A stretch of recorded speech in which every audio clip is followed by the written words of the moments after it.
Everybody, what is going on? It's me, Captain Fire. Today's We Are Live Action. You already know what it is. Now things are finally starting to heat up, no pun intended, because we are at the point in the story now where moving forward, it's going to be just back to back to back fighting in action. And trust me, I am perfectly fine with that. However, the thing about that, there is one con.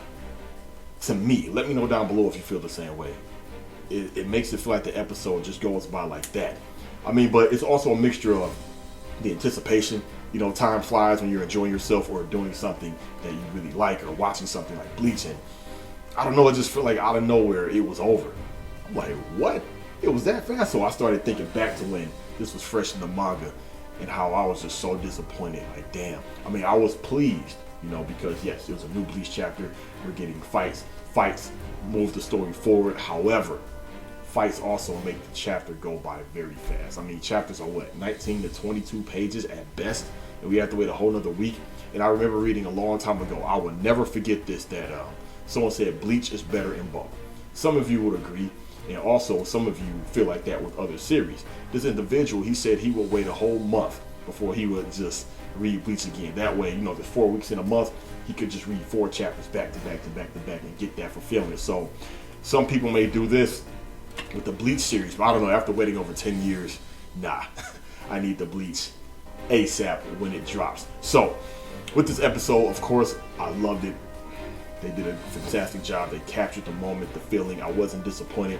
They did switch out just tiny things, but nothing too much to really touch on because, again, the episode felt really fast. However, there was one major thing they took out and changed. We're going to get into that later into this review. But one thing they added in that was new to my knowledge was the opening when Hashwath was sitting at the table. You know, it's giving me that vibe again with Aizen and sitting down with the Espada. But he was talking to the other Star Knights, basically instructing them, like, look, for the ones who took the Bunkais, you go after them. The ones who got their Bunkais taken, you know, Byakuya, Soi Fon, Kumamura, Toshiro, they didn't have to, like, those Star Knights didn't have to particularly go right to them. Any other Star Knight that's stronger can just go and just take them out. But again, that's just like a slap in the face to get taken out by the motivator who took your Bunkai. And again, looking back at this, it made me think back to the classic debate people probably still have to this day. And I'm going to bring it back up again. You know, the Espada versus the Star Knights, because I will never forget when the Star Knights were first revealed and they were taking these Bunkais. Oh man, I remember people saying, like, man, that's just some coward stuff. That's some cheap stuff. Like, clearly they're not that strong. If they, you know, if the Bunkai is such a concern or they're so afraid of the Bunkai, they want to take it. But again, that's not all Star Knights. It's 26 of the motivators. Not all of them fear the Bunkai and or need it. Now they may be curious because it's 13 members in the Gotei 13, and then there's 26, and then on top of that, you have to be strong enough to control and use the Bunkai. None of them can control Old Man Yama's Bunkai. That's the thing with Yamamoto. Speaking of which, I hope that you know, he uses his Bunkai in the future. Bach, I really do hope he does, but we'll see. Anyway, the Espada, they egged on the Soul Reapers to use their Bunkai. You know, of course, not to take it because they can't take it. They wanted to really see, like, okay, your Bunkai versus my Resurrection. Let's see who's just stronger, who's just better. They wanted to see it. They didn't necessarily fear the Bunkai, but these Star Knights is sort of like, I don't know. So, but there are some Star Knights that could take on some of the Espadas, and there are some Espadas that will mop the floor with the Star Knights, especially since we all know that they're allergic to the ratio from the hollow, so maybe that can play a big role into why the Star Knights would actually lose against the Espada. But anyway, let me know down below, what do you think? So as I'm watching this episode, I'm thinking back to when I first read into the chapters, and I was thinking, like, man, I actually thought these were going to be the official matchups, like, for good moving forward. I mean, it made sense. You have Hashwath and Shunsui. I'm like, okay, these motivators are very strong. Then of course you have Bazz-B versus Toshiro Hitsugai. Now yes, of course Bazz-B did not take his Bunkai, but it made sense. Like they said, this is a good matchup. Fire and ice. It makes sense. And of course we have BG9 versus Soi Fon. BG9 took her Bunkai. Again, that makes sense. And for the longest, I did think at first, you know, Kubo may give us a curveball in terms of if they're actually gonna just be locked as opponents. and that's it. Because if you think back to the Fate Katakura Town, look how many, oh man, look how many characters fought within that Fate Katakura Town fight, and it didn't end that way. You know, I mean, look at whole thing with Stark. Look how that ended. Well, yeah, Stark, he took on Sunsui, Ukitake, Love, and Rose. You know, shout out to Stark, man. They did him dirty. I mean, and he took on Sunsui, Stark. No, he took on Ukitake, Love, and Rose.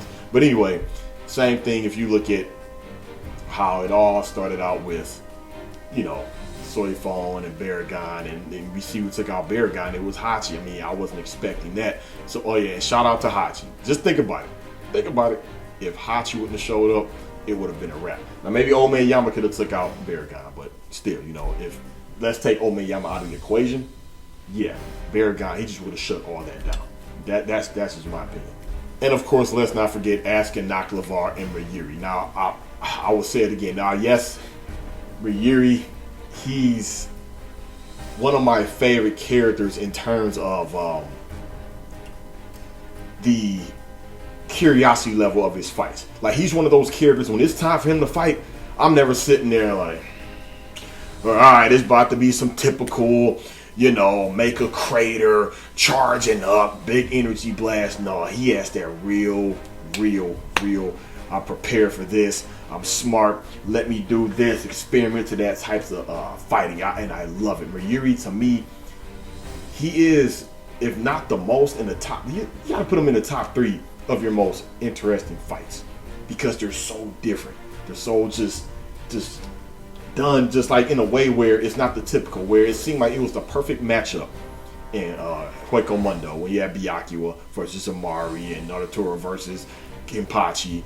Those seem like very good matchups. Like, come on now. But it seems like no matter who Mayuri fights, it can be the complete opposite of his abilities, but he will always have something for that ass. Like, he's just on that level. So I love it. Even though all his designs look crazy, but it's fitting for his personality.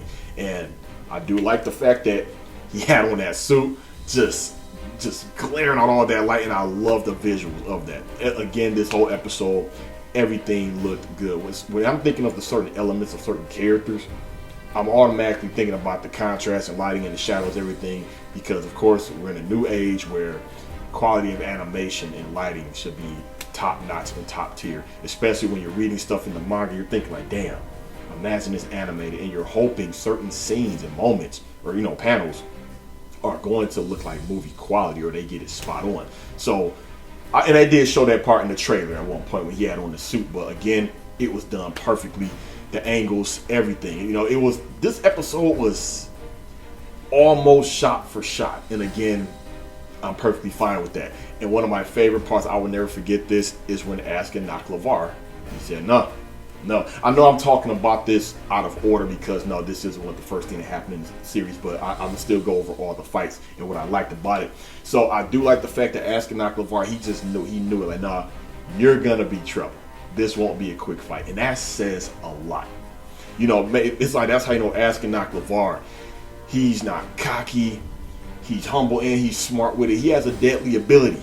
But even he know, like, he looking at Mayuri like, nah, this motivator, nah, this ain't it. I'm out. And Mayuri, he's smart to where he didn't go chase it after, because he figured, oh, it'd probably be a trap.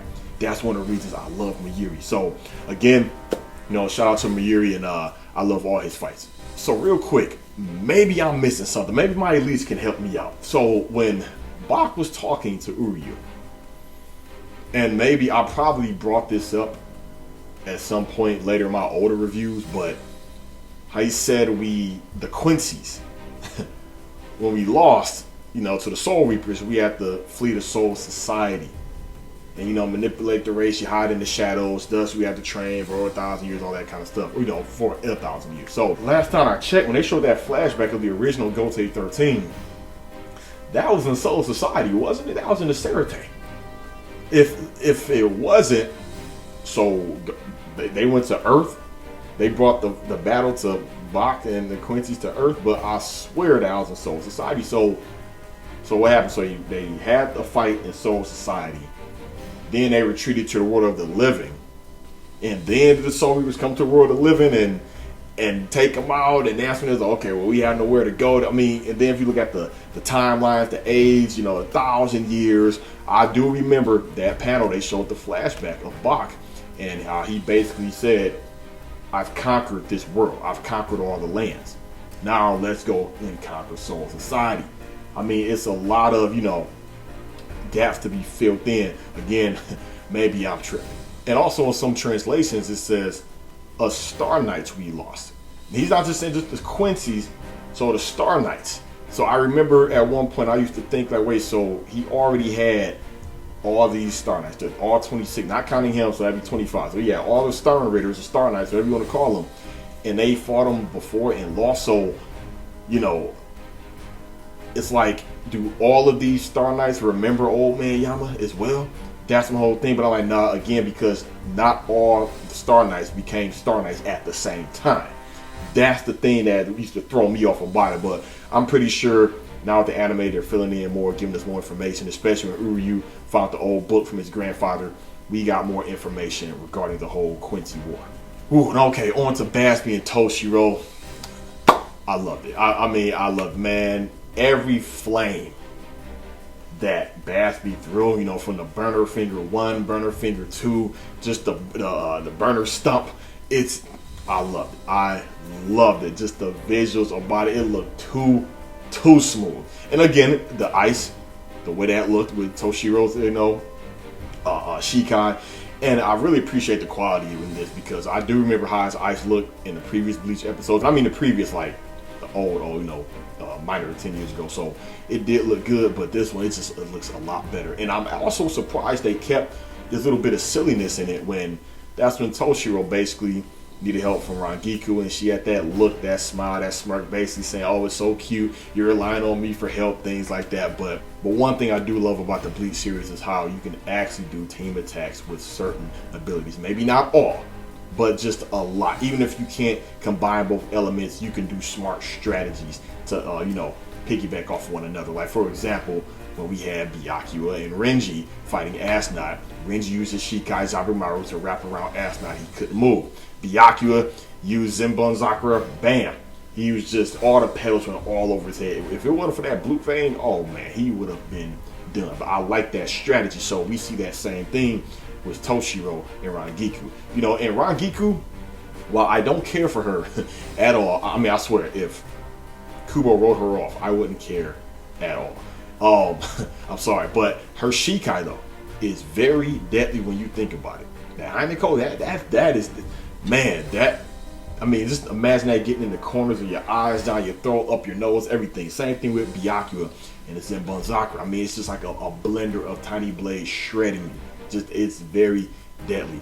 I'm not saying, Heineko will shred you, but you get what I'm saying. But the fact that they were able to use that together, she put that on the ice and mixed with the ice. Anyway, seeing this whole thing, it made me think back to Phantasy Star 4 on Sega Genesis. Classic game. I still have that game. You can actually combine abilities. I think Chaz, he has a move called Crosscut, and I believe with Rune, he can add ice or fire to the crosscut, things like that. And I think that's just beautiful with Bleach, how it works. And I know this is the first time the series have done this. I'm just saying, I'm glad this is something that's also in Bleach, because it's very smart. And to be honest, we need to see more of it within the Bleach universe. Another thing I've grown to become used to now is, and they showed this extended scene in the anime. You've seen the Soul Dats fighting the regular Shinigami, and man, just to see the Quincy's with swords. I mean, I do like how a few times a couple Soul Reapers have made comments like, I thought Quincy's only used bow and arrows. Like, what the hell? And I'm pretty sure that's what the fans, including me, thought when we started seeing Quincy's with melee weapons. I remember the first time we seen that was with the Uryu, the Huecomundo arc. I mean, I'm like, all right, some people thought Kubo was running out of ideas.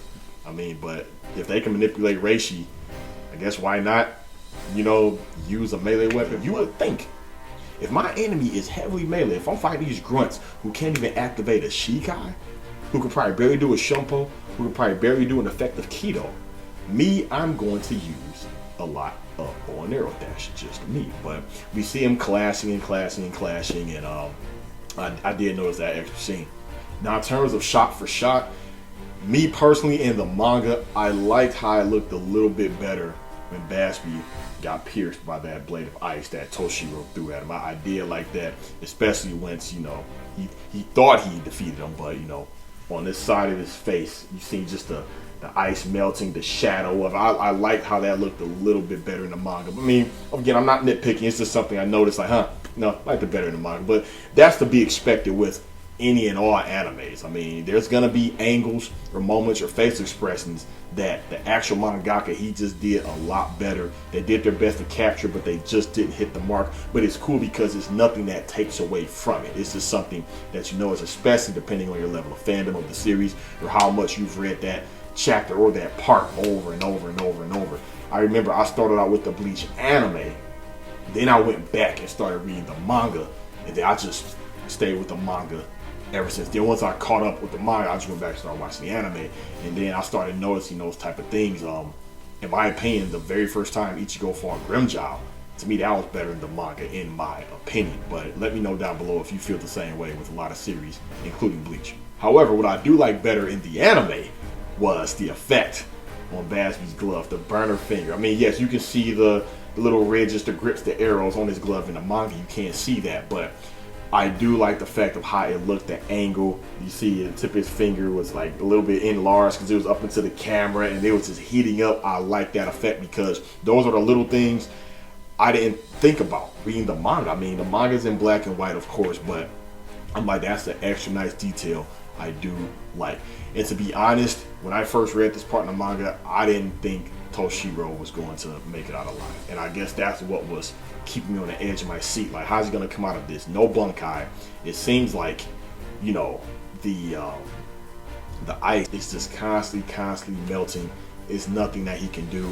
But one thing I did notice, and I love this, unless I'm tripping, but in the actual anime, this was an added detail that I really liked. When, of course, he got pierced with the burner finger one, which looked real good, by the way.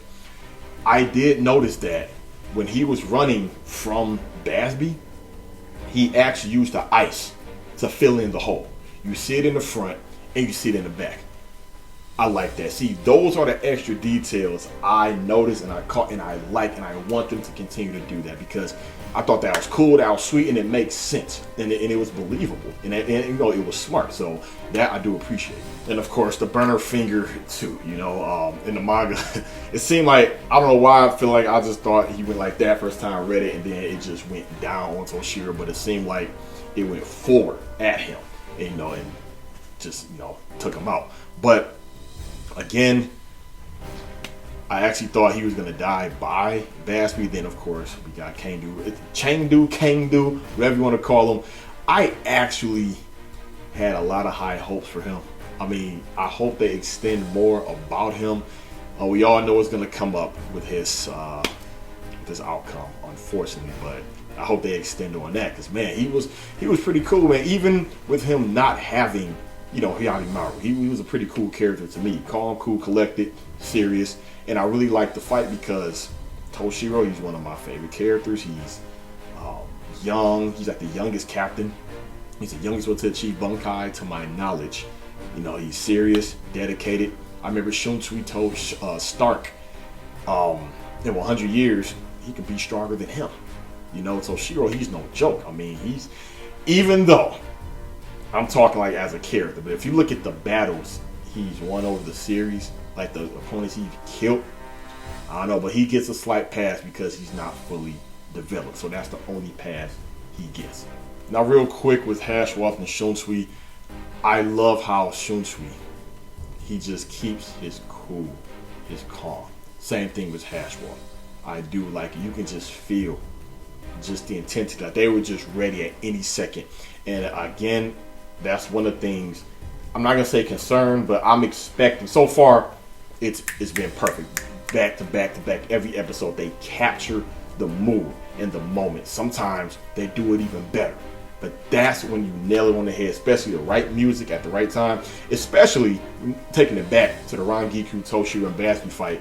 That song is on my, that track is on my phone, by the way. It's part of my workout track. It's when she was explaining the ability to Bazz-B, you know. When Toshiro started talking, when that part of the beat dropped with the guitar, that's my favorite part. But anyway, like that's something that you see all the time. Good God, explaining the ability, and it's so just cheesy how she says, well, since I'm feeling generous, I guess I'll explain it. What, I would never put that in my story. This is, you know, not to, you know, insult Kubo's writing or work or any other mangaka or writer out there, but I wouldn't do that. And Kubo, he knows that. I will never forget Jackie. I forget word for it, but Jackie basically told the same thing to Ichigo. Ichigo was wondering about her ability or asked her about it, and I can't quote it word for word, but she basically said, "You're just gonna have to figure it out. I'm the enemy. Why am I gonna tell you?" That's how my writing would be. But then I've read comments about this. People saying, "Oh, well, how would the reader know? How would the reader know?" There's multiple ways to let the reader know what an ability is without the two characters letting each other know what they can do. It is. It just comes to writing smarts and writing creativity. It can be easily done. But I get it. I guess that's a staple in manga, you know, in Japan. But whatever. When I seen that, it was one of those things like, God, because I forgot all about it. Like, well, I'm feeling generous. Let me tell you my ability. I would never, ever do that. Anyway, so Hashworth and Shunsui. Man, I really wanted them to fight. I actually thought those two were going to fight. And now that I know what Hashworth can do, and Shunsui's Bunkai, ooh. But unfortunately, it seems like Hashworth will probably take the cake in this because he has a cheap ass ability, man. Like it is what it is. The balance, the luck, the fortune, tipping of the scales, all that kind of stuff. But Shofi, man, his Bunkai, it's no joke either. It's no joke. But again, I guess my money is on Hashworth. So let me know down below. I like the visuals of the keto bears she put up. That she put up. The lights, everything, the shadows, they just got it spot on A1. Now also moving on to Soi Fon and BG9. First of all, so this is what they did differently. Of course, in the manga, his little sister got jacked up by BG9. BG9, of course, was just jacking up Omeda, and he was asking him, like, where's Soi Fon, where's your captain? I'm not going to ask you again. So he's like, okay, maybe this will do it. And man, when I read that in the manga, I'm like, God, he's not playing. But see, I like that though. This is war. This is war. Like in BG9, whatever the hell he is, I hope we get more backstory on that thing. But yeah, like I was like, oh shit, this is getting real. And in the anime, of course, Omeda turned his back. He shielded his little sister, and he took the blow. So the reason for this is because in Japan, especially other countries, they can't broadcast children or child or minors, whatever, getting hurt or attacked or anything else for that matter, so they had to do it. So I guess you could say in that case it was censored in a sense. I'm not really tripping off of that. Maybe it will be on the Blu-ray version. Speaking of which, when is going to be the damn Blu-ray here in America? That's what I'm wondering. I mean, whatever. That'd be a whole nother video. But yeah, that's something I noticed. Did it take away from the moment? For a lot of people, yes. I felt that it was important for Omeda when that happened in the manga because he's a joke character. He's a clown, he's a buffoon, he's considered weak, lazy, fat, doesn't train, always eating. He's from a noble family. He's just, entitled, thinking about the riches, being lazy. Why did Soi Fon agree to have him be her lieutenant? I will never know.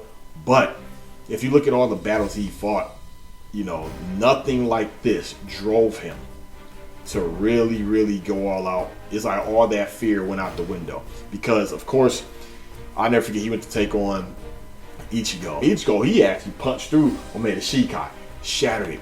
But he has different levels of why he fights. Of course, maybe, I want to make my family proud, or, I have a duty to uphold as a Shinigami, or, if I do my duty and, maintain the balance in the universe, everything will be good. That's another way of me of protecting my family. But other than that, and Baragon, he was just fighting because, he had to do his duty and he didn't want to die. But this time, when his sister was involved, it's like all that fear went out the window. It's like his bravery went at an all-time high. I think this is my favorite part I've ever seen. This was my favorite moment out of all the moments I've ever seen for Omega. You know, I think this was a real crucial, important moment. Out of nowhere, it just still kills me. BG9 pulled out the damn minigun, and and you want to talk about speed? How the motivator was just letting loose, I guess, reishi bullets. Soi Fon just grabbed them all and snatched a big chunk of that thing. That still trips me out, man. I mean, shout out to Soi Fon. Also, this is my favorite moment of Soi Fon. I'm thinking of the Shunko. Of Soi Fon. And I'm telling you, shout out to all the Soi Fon fans. I don't like her, you know, bitchy, snobby attitude, but she is a sweet character. She is. I mean, she's very serious. She's dedicated. She will train her damnedest. Everything. She would get the job done. I like her Shikai. I like her Shikai more than her Bunkai, but whatever, it is what it is. How they carried this fight, they did it pretty well. I did notice in the manga when BG9 went to shoot one of his tendril things, you know, after he got hit by the Shunko, the enhanced Shunko. Real quick, just a little bit, I liked how the Shunko looked in the manga in terms of like how much wind was in the panel versus how it was in the anime. Overall, it looked like 99% better in the anime because it was motion, everything. It looks real good, but I just like that. It looked like it was less wind coming out of her in the anime. But after that moment, when he got hit by that and sent the tendril in the manga, her back was turned, and then she turned around and caught it. But in the anime, she stood there, and then you notice the quick facial expression, and she grabbed him. Grabbed the tentacle and swung him around. But it happened so fast, they captured it real well in terms of the animation. But which one you think you would like the most? The one where her back was turned, and then she turned around and grabbed it, or already looking in that direction? Either way, both was cool, and I like how they really did it. But I like the fact she said, "You still breathing, freak?" And he was like, "Hey, I was never breathing to begin with." And of course, all these missiles come out. Of course, he started absorbing reishi or charging up, and he shot all these reishi missiles. I'll never forget at some point, I was thinking, like, that's crazy. We have just reishi guns, reishi missiles. Like, what the hell? You see Bazz-B, he has a reishi bow gun. Like, it's a crossbow, whatever you want to call it. I guess in the world of Bleach, anything goes. I mean, and a reishi Gatling gun. Like, what the hell? But whatever. It is what it is. So I really do hope they touch on BG9 to give us a full backstory of what he is and why. I'm not gonna say why he was needed. Then again, I'll say yeah, because I guess when Bach was getting the Star Knights together, I mean, was he? I don't know. Maybe he was like, I'm one short. I need one more. I need him to be created. I don't know, maybe it's whatever, but he's one of the biggest mysteries. And am I tripping, or we never knew? I mean, it's K, but what's the K for? Unless I'm forgetting something. So to bring it all full circle and to wrap it up with this episode, of course, that's Urahara. When he gets in contact with the Mayuri, or Mayuri hears about something that Urahara has done, or he interacts with him, I love how he just has that frustrated, irritated, jealousy, but I don't want to hear from you type of look. Like, it's just always negative, and I love it because they have that, you know, that brilliant rivalry going on. I mean, some would argue that Urahara is a little bit smarter than Mayuri. Some would say no, but that's one of the things I love to see both of them battle. Oh man, I would love that. I would damn the sword play. Nah. I want to see them battle with this. I would love to see that. And oh man, I'm gonna really touch on this with the next episode. The whole reishi pills, the hollow reishi pills. Like, I'm gonna touch on that because, man, when they announced that, I'm like, the way I still feel a certain way about that. But I'm gonna touch on that in the next episode. But I like how they're adding more after credits to this, and I noticed something was up because the bar at the bottom, I noticed there was like a more space left. I'm like, damn, I know the credits isn't that long, so what's up? So when I seen, yes, they are extending, just like I said, they're extending more on Ichigo's training. This was something that was not in the manga for all you manga readers. I mean, yeah, for all you anime only watchers, this was not in the manga at all. So Ichigo being my favorite character, and how I want to see more of him, to see him go through this extended training, and it makes sense because technically this version of Ichigo should be stronger than Dungai Ichigo. It should be. It should be. So I'm like, okay, what he went through with the Royal Squad training, Squad Zero, that's cool, but I get why a lot of people were debating, like, okay, yeah, he went through that. Now he's just automatically that much stronger. I mean, they were just sweeping under the rug the whole fact that he has the full understanding with his Zap Pop toes. That played a big key role. But if you take that out of it, okay, so he ate some food and got healed with the bad bomb. They were like, that puts him higher than Dungai Ichigo. But with this, I love how they're touching on this even more. And we hear Ichibe saying, what begins does not end, and names wither into silence. At first I'm like, is he quoting a keto chant? Like what the hell? And then we see Ichigo, he says, what is this heaviness? He stops, you know. And I noticed that this heaviness, he didn't say spiritual pressure. You didn't see the spiritual pressure static. I don't know what he's feeling, what he's coming up against. I don't know. I don't think it's going to be an enemy. However, again, he gave him that wooden sword. He's going to have to take on something. This is what I cannot wait to see. Who or what he's going to have to take on. I mean, maybe he's going to have to, I don't know, maybe, who knows? He's going to have to go back, not in time, but I don't know what's going to happen, man. But I'm just hella amped and excited for it. But then he also told Ichigo, or not telling Ichigo, but he mentioned Irazu Sando. Maybe I'm saying that wrong, but of course it translates to no entry, or a road approaching the shrine, no entry to the road of the shrine. So I'm assuming he has to overcome whatever task he has thrown at him before he can have entry to the shrine. What this shrine is, I do not know, but man, I just cannot wait to see. I hope they keep touching on this every episode leading up to when Ichigo's training is done, because I believe Ichigo's training should be done. Well, in the manga, let's see, each episode is like what, 3 to 4 chapters. At this point in the manga, his training was coming up, being done. So we'll see. Again, I don't mind them elongating it, but the way they're going, the only way this can work is if they stretch out the other fight scenes along with his training being elongated. That's the only way I can see it work out. But either way, I'm all for it. So other than that, that's all I have for you, Elites. Pretty cool, decent episode. Went by too fast, unfortunately, but next episode is going to be real cool for the anime-only watchers. Again, you're going to be blown away even more. But yeah, that's it. Give me your thoughts, comments, and concerns. Thanks you all for watching. I'll see you next week. Signing out.